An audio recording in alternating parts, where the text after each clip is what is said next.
Assalamualaikum warahmatullahi wabarakatuh. Perkenalkan, nama saya Jumardi dari program studi PJJ Manajemen Universitas Cyber Asia. Ini saya akan menerangkan sebuah proyek, yaitu produk arang batok kelapa. Pertama, dengan saya untuk share screen.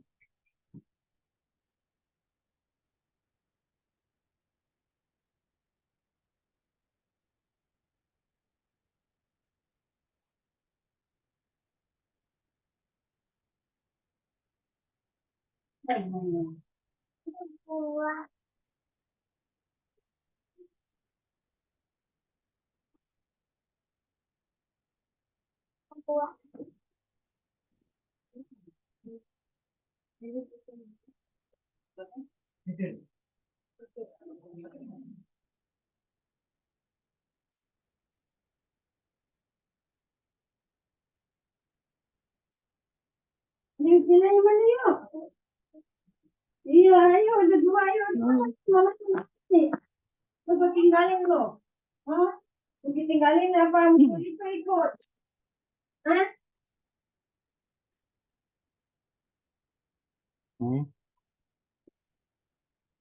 Pertama, saya kenalkan tentang produk offer itu tentang produknya itu sendiri, yaitu di mana arang batok kelapa adalah sebuah produk yang terbuat dari tangkai kelapa yang telah melalui sebuah proses yang disebut pembakaran atau oven, di mana dalam proses ini akan memakan cukup lama untuk menghasilkan arang batok kelapa. Waktu yang dibutuhkan dalam proses ini kurang lebih 12 jam. Setelah proses pembakaran akan ada lagi proses penyaringan atau pemisahan arang batok kelapa dengan debu sisa pembakar sekaligus memisahkan jenis arang batok kelapa. Di sini kami membuat 3 jenis kategori arang batok kelapa, yaitu kasar, besar, berukuran besar, halus, berukuran sedang, dan benir berukuran kecil. Selanjutnya itu kandungan arang batok kelapa. Arang batok kelapa adalah serat kelapa kering yang diperoleh dari batok kelapa setelah proses ekstraksi serat. Kandungan utama dalam arang batok kelapa adalah serat yang keras dan kuat. Berikut adalah beberapa kandungan yang biasanya terdapat dalam arang batok kelapa. Satu, yaitu serat, di mana arang batok kelapa mengandung serat alami yang kuat dan tahan lama. Dua, lignin. Lignin adalah komponen yang memberikan kekakuan pada serat kelapa dalam arang batok kelapa. Tiga, selulosa. Selulosa adalah komponen utama dalam serat kelapa, memberikan integritas dan stabilitas struktural pada serat. Empat, hemiselulosa, yaitu komponen yang mendukung selulosa dalam memberikan kekuatan dan elastisitas pada serat kelapa. 5, air. Meskipun tidak dikeringkan, arang batok kelapa masih mengandung sejumlah air walaupun jumlahnya minimal. Selanjutnya yaitu manfaat dari arang batok kelapa. Arang batok kelapa memiliki berbagai manfaat yang beragam, terutama karena sifat-sifatnya yang kuat dan tahan lama. Berikut ada beberapa manfaat arang batok kelapa, yaitu satu, bahan baku untuk kerajinan tangan, di mana arang batok kelapa digunakan sebagai bahan baku dalam berbagai produk kerajinan tangan seperti anyaman, tenun, dan kerajinan dekoratif. Dua, material konstruksi ramah lingkungan. Arang batok kelapa dapat digunakan sebagai alternatif material konstruksi ramah lingkungan, terutama dalam pembuatan atap, dinding, dan panel. Tiga, penggunaan dalam produk furnitur. Serat arang batok kelapa dapat digunakan sebagai pelapis atau bahan dasar untuk produk furnitur seperti kursi, meja, dan tempat tidur. Empat, media tumbuh tanaman. Arang batok kelapa dapat dihancurkan menjadi serbuk atau serat halus dan digunakan sebagai media tumbuh dalam berkebun. Lima, penggunaan dalam pengolahan tekstil. Serat arang batok kelapa digunakan dalam pengolahan tekstil untuk menciptakan kain, tali, dan anyaman khusus. 6, pengganti plastik dan bahan sekali pakai. Beberapa negara mulai mengadopsi arang batok kelapa sebagai pengganti plastik dan bahan sekali pakai yang tidak ramah lingkungan. 7, pengolahan bahan baku energi terbarukan. Beberapa penelitian mengenai potensi arang batok kelapa sebagai bahan baku energi terbarukan sedang dilakukan. Dan ini adalah beberapa gambar atau contoh dari produk arang yang kami produksi. Pertama itu ada yang kasar atau besar, dan halus atau sedang, mengil atau kecil. Nah, yang di bawah ini adalah produk siap kirim pertama yang dalam kemasan karung, dan ada Yang siap kirim kedua yaitu yang dalam kemasan di plastik. Isinya dalam satu ikat itu 10. Nah, dalam satu produk kiriman pertama ini harganya per karung itu 200 sampai 250.000. Dan untuk yang produk siap kirim kedua ini itu harganya 25.000 sampai 35.000 per ikat isi 10. Terus promosi strategi.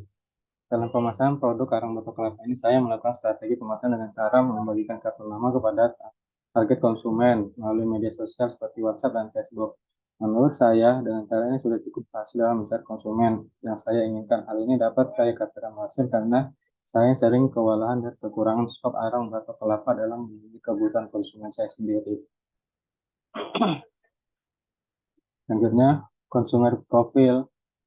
Dalam penjualan arang batok kelapa ini saya menampilkan konsumen saya yaitu penjual sate, penjual ayam bakar, tongseng, restoran, pabrik, bahkan ada yang ke warung-warung. Terus kompetitor analisis. Dalam menjalankan sebuah usaha pasti ada yang namanya sebuah persaingan. Begitu pula dengan usaha arang batok kelapa ini yang pastinya juga mempunyai persaingan. Adapun pesaing dalam usaha ini hanya ada dua, yaitu pengusaha lokal, yaitu pengusaha yang bergerak di bidang yang sama dan berada dalam satu wilayah yang sama pula. Yang membuat persaingan lokal menjadi ketat, yaitu sering terjadinya persaingan harga yang murah padahal harga bahan baku yang digunakan sama dan harganya juga sama. Dua, pengusaha luar daerah, yaitu pengusaha yang mengajukan barang dagangan atau jualannya ke dalam wilayah pengusaha lokal. Jika pesaing yang dari luar daerah tidak begitu berpengaruh karena kualitas yang mereka berikan tidak sebagus kualitas arang batok kelapa pengusaha lokal. Cuman mereka hanya menang di harga yang relatif lebih murah dan di pengusaha lokal. Sales report. Dalam dunia jual beli pasti ada yang namanya pasang surut penghasil, dan begitu juga dengan usaha arang batok kelapa ini. Kadang naik, turun, dan kadang kosong. Tapi dalam hasil rata-rata penjualan dapat dikatakan mendapat untung, karena jika kita tidak mendapat untung, untuk apa melanjutkan sebuah usaha yang tidak dapat membuahkan hasil. Adapun sedikit perhitungan kasar produk sampai penjualan arang batok kelapa ini yaitu bahan baku batok 100 kg 3 juta, ongkos angkut dan kulit panggul 550.000, uang makan 50.000, ongkos bakar dan pengayakan 100 karung dibagi per 8 karung per drum sama dengan 12, atau bisa dijadikan 12 drum saja, di mana 12 drum itu ongkos bakar dan ngayaknya 25.000, jadi 300.000. Total pengeluaran 3.900.000. Barang yang dihasilkan dari 12 drum itu, dalam satu drumnya ada 2 karung, jadi 12 kali 2 sama 24 karung, ya ukuran 50 kg.